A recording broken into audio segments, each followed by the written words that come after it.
we're now in a position to actually calculate the voltage produced by an anode-cathode combination, because we have the entire table that defines the capability of each one of those cations to attract an electron. That's why it's called a standard reduction potential.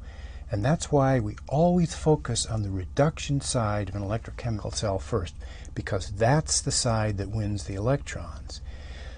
So the question now is, how do we calculate the voltage given that table?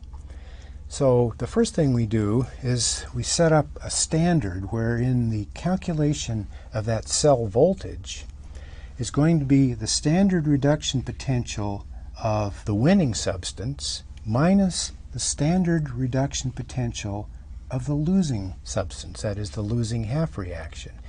And we can immediately ascertain this by going back to the previous table and finding out what that pecking order is. And as we move up that pecking order, we see that if we have a greater and greater capability to attract electrons through that half reaction. So let's see, let's go back to our old friend zinc and the copper cation. We know that the copper cation wins the battle, so this is the reaction which has a greater ability to attract electrons than does the zinc 2+ reaction.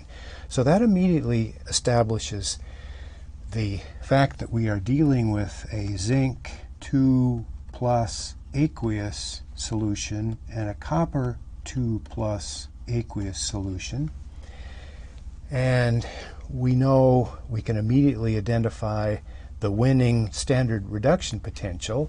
That is the reduction potential of Cu2+, when we look it up on the table, is plus 0.34 volts.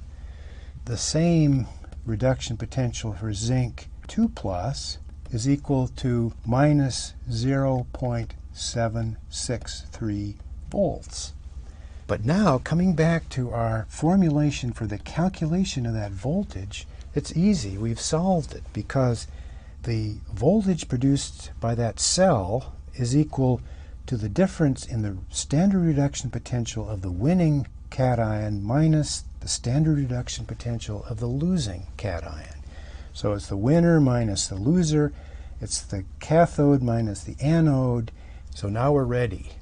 We have the standard reduction potential of the copper cation. We have the standard reduction potential of the zinc cation. And all we have to do is subtract from the standard reduction potential of the winner the standard reduction potential of the loser. So let's do that.